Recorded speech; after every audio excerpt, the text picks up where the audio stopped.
Më në fund është kryer dhe mund t'ja nisë punës. Pas më shumë se 4 muaj bisedime mes palëve, ndryshimi në Kosovë është mundësuar dhe qeveria e re, produkt i votës së qytetarëve më 6 tetor, mund t'ja nisë punës me sfidash të mëdha. Nuk e hiperbolizojmë një gjë të tillë, madje duke parë intensitetin e akuzave pa nisur ende nga puna, mund të mendojmë fare mirë se rruga nëpër cilën do duhet të ecë kjo qeveri do të jetë më e vështira e mundshme.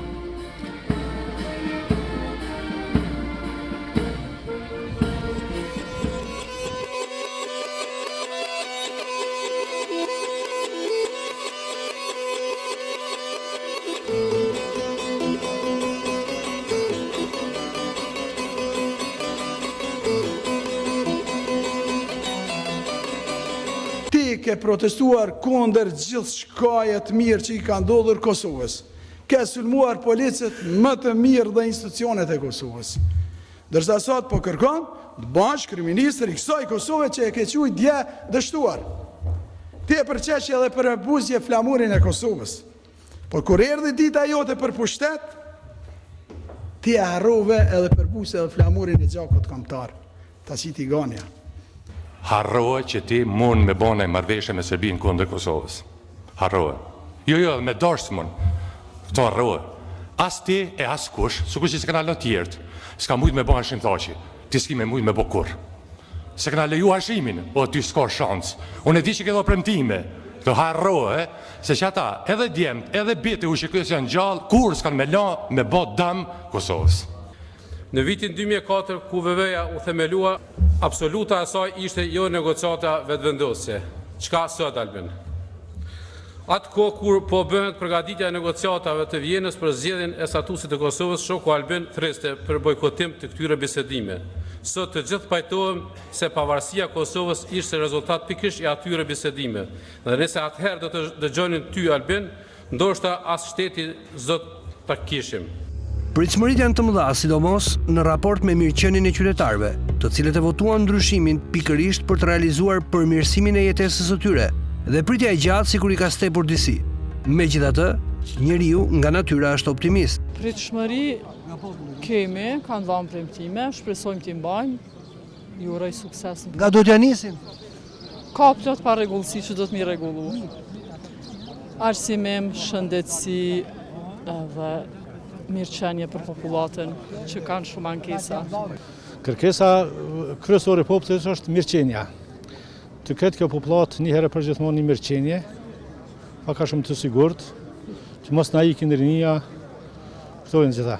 S'pres kush di diçka të mëdha. Se na mësu pe fillimi veç me mashtrime, s'pres në diçka. Duhet që me urgjencë të hapen vendet punës, për arsye se rinia është të ikë piktuit. Qëllimi i boshtit serb ortodoks pej Athinë deri në Moskë ka qenë me shpras popullsinë shqiptare piktuit. Rinia nuk ka faj për arsye se kanë kaluar 20 vite dhe nuk kanë kurfar perspektive. Se është bo krim i madh, ekonomik, korrupsioni i madh, hajnie e madhe dhe ja kanë mësy prendimit, prendimi ka interesat e veta. Po që se shkon rinia, hiqet substanca kombëtare, është rrezik me dështu jo Kosova, po edhe Shqipëria që e ka shpall pavarësinë që 107 vite. Shpresoj që do të ketë ndryshime për të mirë. Ky grup i qeverisë Albin Kurtit është shumë i përgatitur. Bëhet fjalë kryesisht për një grup ministrash dhe ministresh që rrjedhin nga familje me tradit të shkëlqyer dhe shpresa është e madhe që do të bëjnë ndryshime për të mirë të këtij populli dhe për të mirë të tërë shqiptarisë. Me bëhe diçka që është lev që e popullin po të kallëzoj, është për mua është mas mirë thjesht sot që rinien ta kthejmë na këtu në Kosovë, rinien. Është shumë vështirë kur dalë në diaspor e i shoh, ka 50, ka 100, 200 vetë, rinë aty, presin punë, është gjuna, se kemi një rini qashtë meqë, qashtë mirë, që kretë mujnë më bo sportistat, kampiona, përshë edhe veç kanë të bëhe sportistat në botë.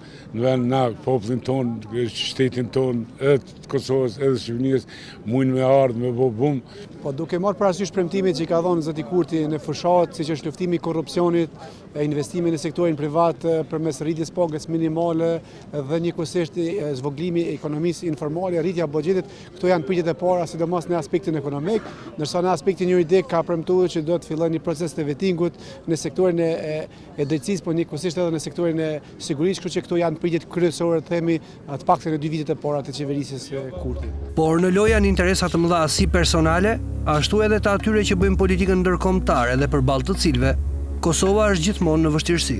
Pengesat me të cilat do të përballet kjo qeveri natyrisht janë të shumta. Një prej tyre është edhe çështja e mjedisit. Kjo qeveri do duhet të zgjidhë mes termocentraleve që përdorin lignitin dhe qymyrin nga nëntoka e Kosovës, por dhe ndotjes së madhe, e cila duhet luftuar. Është një garë rreth BE-s dhe Shteteve të Bashkuara që lidhet me sektorin e energjisë, pastaj zhvillimi ekonomik, reformat cilat ai i ka proklamuar gjatë fushatës zgjedhore në sistemin e drejtësisë. Në programin tonë mjedisi nuk është vetëm një çështje sektoriale. Ne kemi tentuar ta integrojmë horizontalisht mjedisin, sepse mjedisi është në fakt jeta jonë e përditshme, lidhet dhe me ujin që e pijmë dhe me ajrin që e thithim dhe me gjithë cilësinë tonë të jetesës. Prandaj duke filluar nga energjetika, te trajtimi i resurseve ujore, te ndotja e ajrit dhe shumë detaje tjera të programit tonë lidhen kryekëput me mjedisin, ne du ta kemi një mendësi të qeverisjes e cila zhvillimin e sheh në raport me mbrojtjen e resurseve natyrore dhe me mbrojtjen e mjedisit. Ka shqetësime mjaft të mëdha rreth mjedisit për shkak se sidomos në sezonën e dimrit kemi mjaft probleme me ajrin, sidomos në Prishtinë, po edhe në disa pjesë tjera të Kosovës, dhe ka pas një aktivizëm mjaft madh shoqërisë civile që të investohet në energji të ripërtritshme dhe jo në energji bazuar në thëngjillin, edhe pse Kosova është shumë e pasur me thëngjill.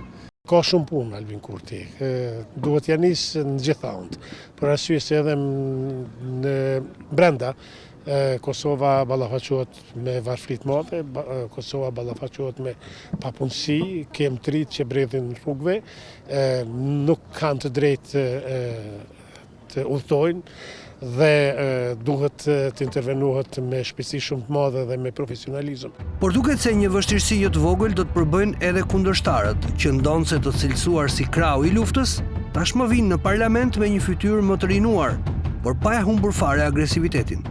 Në fakt, ne po bëjmë vetëm punën tonë, duke qenë që jemi opozit. Instrumenti i parë dhe kryesori i opozitës është të flasësh dhe të numërosh gjithë ato se çfarë ke bërë ose s'ke bërë, ose çfarë ke ngatruar gjatë rrugës.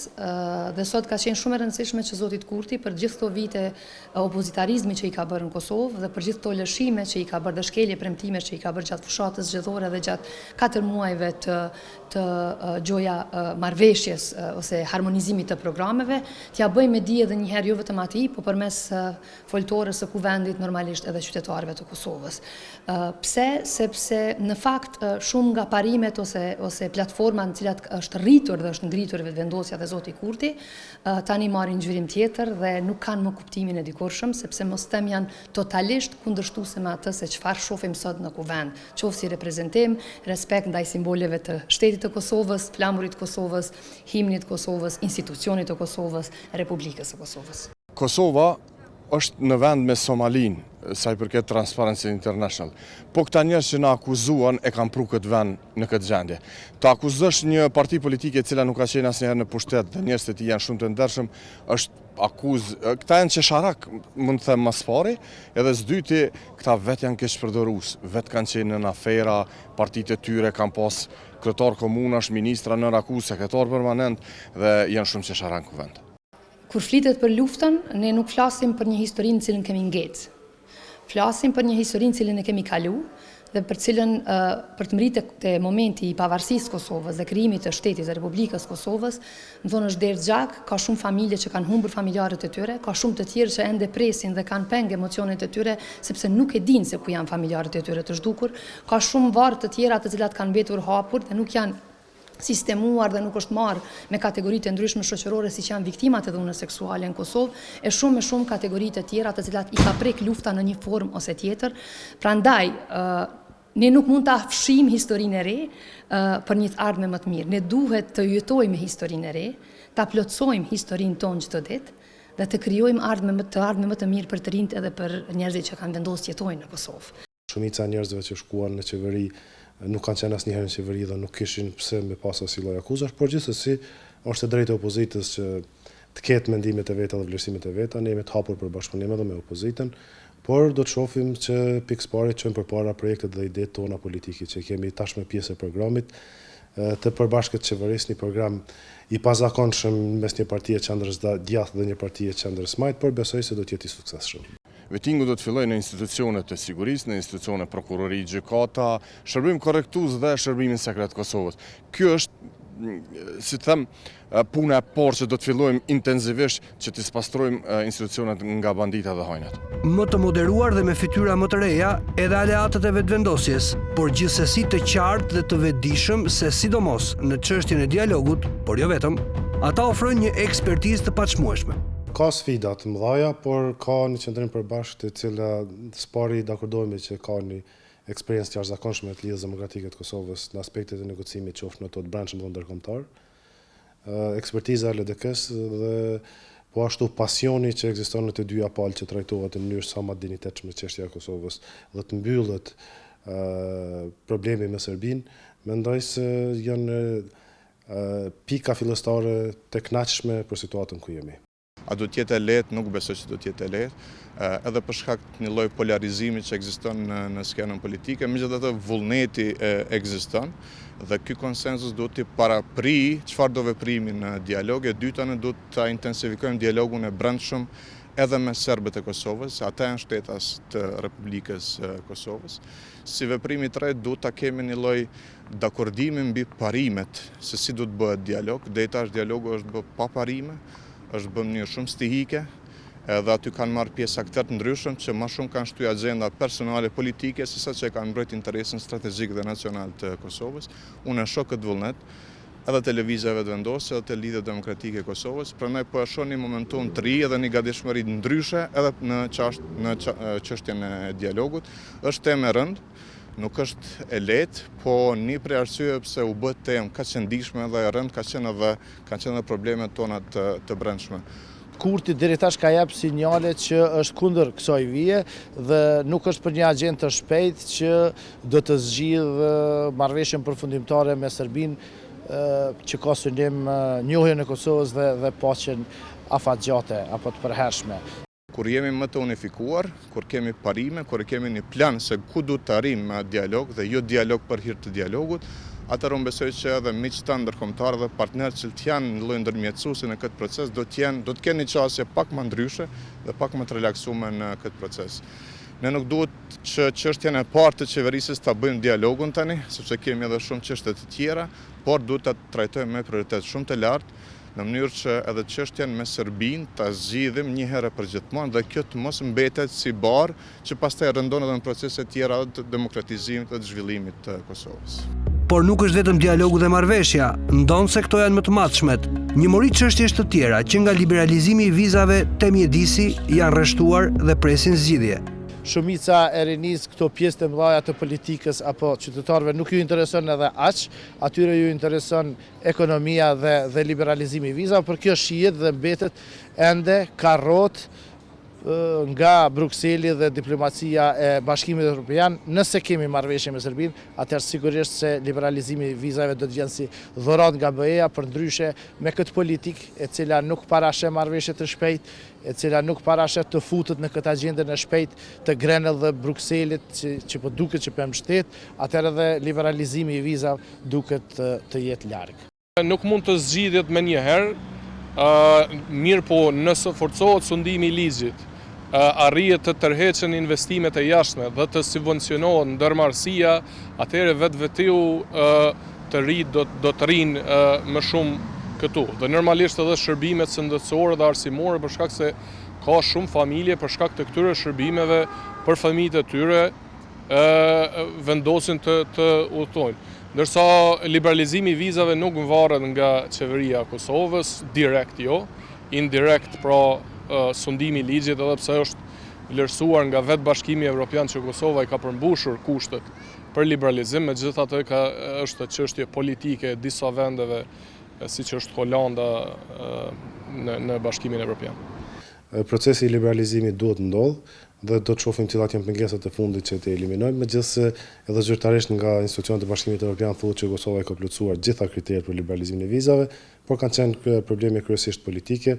Do të jemi të angazhuar në këtë drejtim dhe të shohim se si do ndodhë. Sa i përket ikjes së qytetarëve të Kosovës, ky është problem shumë i madh për tërë rajonin, jo vetëm për Kosovën, dhe mendoj se vetë fakti që kemi një qeveri 3 jap një optimizëm të ri dhe ky optimizëm mund të ndikojë pozitivisht që qytetarët të vendosin që të presin me shpresë për një kohë afatmesme 2-3 vjeçare do të ketë një progres të jashtëzakonshëm në Kosovë. Pra ne po angazhohemi që qytetarët e Kosovës të kenë punë të mirë në Kosovë, qytetarët e Kosovës të kenë siguri juridike në Kosovë, qytetarët e Kosovës të kenë shërbime të mira shëndetësore, qytetarët e Kosovës të kenë shërbime të mira arsimore dhe gjitha këto pastaj të kthehen në një dëshirë qytetarët e Kosovës jetojnë në Kosovë. Pra ne në programin tonë qeverisë kemi këto prioritete dhe besoj se këto prioritete do t'i mbijnë qytetarët e Kosovës që të vazhdojnë të jetojnë në Kosovë.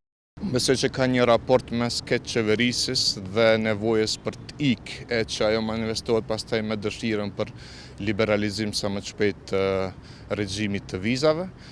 Ne duhet ta kthejmë mbrapsht këtë trend dhe këtë pritje, ne duhet ta bëjmë Kosovën vend të jetueshëm dhe në momentin që të kemi liberalizimin e vizave si rezultat i qeverisë së mirë, pastaj është zgjedhje e njerëzve nga vullneti ose nga dëshira për të bërë diçka më mirë ose më ndryshe në një vend tjetër. Kjo është çështje e mobilitetit përgjithshëm pastaj, por detyra jon, dita që ka ardhur për ne nën kupton që duhet ta ndërtojmë një Kosovë çfarë dëshirojnë të gjithë, që të rinjt sidomos ta shohin perspektivën e tyre këtu. Por nëse kanë diçka më mirë diku tjetër, atëherë duhet të jenë të lirë dhe të shkojnë. Domethënë çështja e liberalizimit vizave lidhet kryekëput me si qeveriset Kosova. Ne duhet të ndërtojmë standardet pikësparit të llogaridhënies së transparencës karshi publikut dhe dyta duhet të ofrojmë perspektivë zhvillimore sepse besojmë që ky vend ka dhe resurse dhe njerëz dhe vullnet tani në qeveri për ta ndërtuar një Kosovë tjetër ndryshe nga ajo që kemi parë në gjithë këto vite, që nga shpallja e parësisë sidomos. Mirë po jo çdo zgjidhje konsiderohet e tillë nëse nuk ka një mënyrë të re për t'u qasur asaj sipas rishtarëve në qeveri. Pra, prioriteti joni absolut është siguria juridike dhe siguria në punë. Pra që qytetarët e Kosovës të kenë siguri kur shkojnë në vendin e punës, qoftë në sektorin publik apo në sektorin privat, të kenë një kontratë pune, të kenë siguri fizike në punë, një kontratë pune që garanton të drejtat dhe detyrimet e tyre, dhe po ashtu një orar të kufizum të punës, dhe të kenë siguri në sistemin shëndetësor, kenë besim që kur shkojnë para organeve drejtësisë do të marrin drejtësi e jo pa drejtësi, dhe po ashtu në institucionet shëndetësore dhe arsimore të marrin shërbimet e duhura. Nëse arrim që këto 4 fusha ti ndërtojnë mirë, besoj se perspektiva e Kosovës është e hapur, mendoj se modeli qeverisë i Kosovës është tregu se kemi pjekuri më të madhe politike prej vendeve në rajon, po bëjmë një tranzicion të qeverisës i cili nuk po shihet në vende tjera të rajonit fatkeqësisht, dhe mendoj se Kosova tashmë po ndërton një model të mirë i cili ndoshta në një formë ose tjetër ndikon pozitivisht edhe të fqinjtë. Ka një program të hartuar dhe të dakorduar mes Lëvizjes dhe Lidhjes Demokratike dhe partnerëve tjerë të qeverisë. Dhe programi ve këto 2 shtylla bazë, pastaj edhe elementet të tjera. Unë besoj që një lloj vettingu në institucionet e drejtësisë bashkë me agjenci tjera që janë të rëndësishme shtetërore nga dogana, administrata timore dhe të tjera, do t'i bënte mirë administratës shtetit dhe gjyqësorit si hapi parë. Paralelisht me këtë duhet punojmë shumë në përkrahjen e biznesit, kryesisht atij të vogël dhe të mesëm që ka qenë i lënë anash gjatë gjithë këtyre viteve në Kosovë për shkak dominimit monopoleve dhe bizneseve interesave të mëdha në Kosovë, po bashkë me këtë shkon edhe çështja e të drejtave të punëtorëve. Ne besojmë që punëtori ka qenë i cënuar në Kosovë, sidomos ai sektorit privat.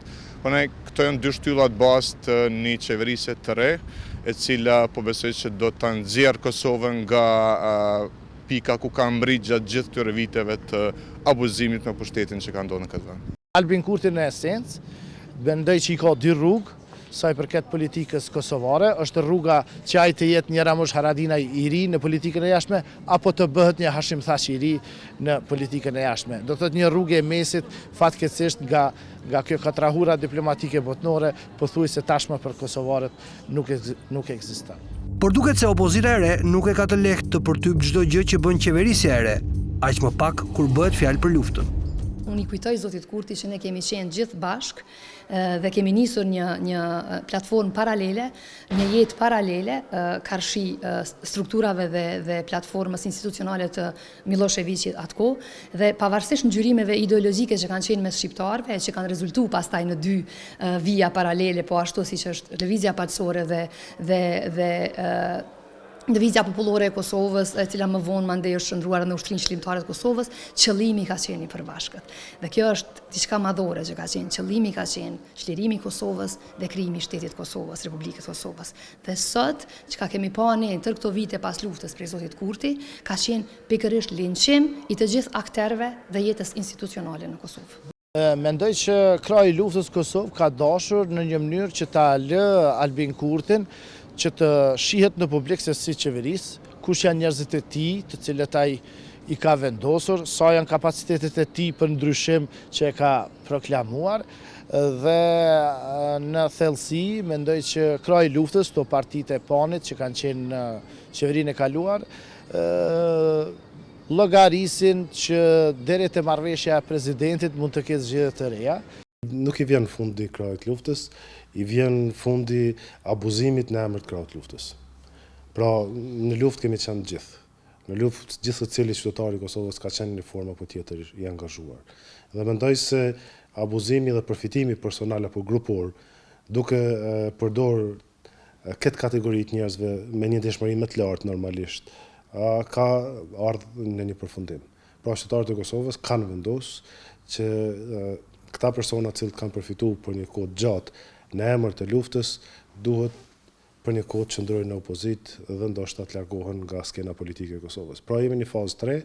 Lidhet me Ushtrinë Qëllimtare të Kosovës, gjykatën speciale. Zoti Kurti ka pasur qëndrim kundrejt kësaj gjykate, për tash shihet që ka dalur komplet në anën tjetër dhe është duke pritur këtë në një mënyrë, si themi, ne kosovarët duke i fërkuar durt se cilët kundërshtar politik do t'ja heq kjo speciale nga gara politike, që pritet dhe zakonisht nga këta akuzat apo nga intervistat e para kemi pa që shumica vijnë nga PDK-ja, AK-ja e Ramush Haradinajt dhe nisma e Fatmi Limajt, e që zoti Kurti do ta ketë një përballje me krahun e luftës në një mënyrë ndoshta më të vrazhd se sa që e kemi parë në qeveritë kaluara, kur njerëzit e UÇK-s vetë i kanë ndërzuar personat, ndërsa sot e kemi një parti e cila nuk e ka asnjë një njeri në të UÇK-s, ndoshta deputet në parlament, dhe pritet të menaxhoj pikërisht me këtë strukturë, e cila mendoj që mund të çojë edhe deri te ndonjë eskalim i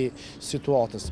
E këtu në këtë moment, palët duket se mprejnë shpatat dhe menjëherë bëhen gati të përballen. Madje edhe duke treguar qartë se nga do ja nisin betejës, sikur ky të mos ishte një kërcënim. Mohimi i Ushtrisë Qëllimtare të Kosovës nga vetë fraksioni i lëvizjes vetëvendosë, zotit Kurti, për mua është çështje për cilën do të flasim sigurisht edhe në vitet e ardhshme. Pse? Sepse Ushtria Qëllimtare ka qenë e Kosovës. Është diçka tjetër që partitë politike janë derivati i saj pas çlirimit, siç është PDK-ja, pastaj nisma dhe Aleanca për Ardhmërinë e Kosovës. Andaj nuk mund ta mohosh një vlerë kombëtare, ashtu siç nuk është mohuar as rezistenca paqësore në vitet e 90-ta. Dhe për këtë sigurisht do të flasim dhe do të vijë zoti Kurti në kundërshtim me vetveten, edhe në ditët në vijim edhe në vitet në vijim. Megjithatë, pritshmëritë edhe këtu nuk mungojnë. Ndonse ata që rëndom kanë qenë në pushtet, madje në majat më të larta të tij, bëjnë thirrje për dialog. E tregojnë se marrëveshjet janë të përfunduara, gati të arrihen, pasi toka është e mbjellë tashmë, e pritet të jap frytet e saj. Kopshi është fertil, pothuajse çdo kënd ka punë dhe dialogu është pika kryesore e kësaj qeverie, që këta duhet me shumë urtësi, me shumë konstruktivitet, me shumë strategji të mirën me te. Kosova duhet të dialogoj dhe shumë shpejt duhet Të bëhen gjitha përgatitit që të ulen në tavolinë dhe të fillojnë dialogun për zgjidhjen e problemit për gjithmonë për Kosovën. Se sa e vështirë është që të merren këto fryte, e tregon ky korridor i Parlamentit të Kosovës, ku vite më parë, artistja Eliza Hoxha kuronte një instalacion për mirat të zhdukurit e luftës. U vendos si diçka e përkohshme, qëndroi dhe vijon tjetë aty, e asgjë nuk ka ndryshuar ende, teksa artistja e dikurshme Eliza Hoxha tashmë është deputete e këtij parlamenti dhe çelësat nuk kanë hapur asnjë derë. Askush nuk pret më që dikush të kthehet, por kjo tregon se sa shumë plag ka ende të pambyllura në Kosovë dhe se sa vështirësi do të ketë nëse nuk ka një marrëveshje të sinqertë mes palëve. Nëse do të jetë kështu, atëherë zor se dikush do të marrë përsipër të firmos pajtimin mes popujve. Sprova e vërtetë e kësaj qeverie do të duket në marrëdhëniet me Serbinë. A do të arrijë vërtet Albin Kurti të vendosë reciprocitetin, a do ta heqë taksën ai? Cili do të jetë formati i bisedimeve? Do të duhet përfshihet i gjithë spektri politik apo do të jetë nën tagrin e qeverisë? A do ta udhëheqë ai vërtet delegacionin e bisedimeve apo do duhet i lërë vend edhe presidenti Hashim Thaçi në këtë bark? Të gjitha këto janë përgjigje që qeveria e Kosovës do duhet i japë në muajt në vijim. Për Radio Televizionin Shqiptar, Nolian Lole, Prishtinë.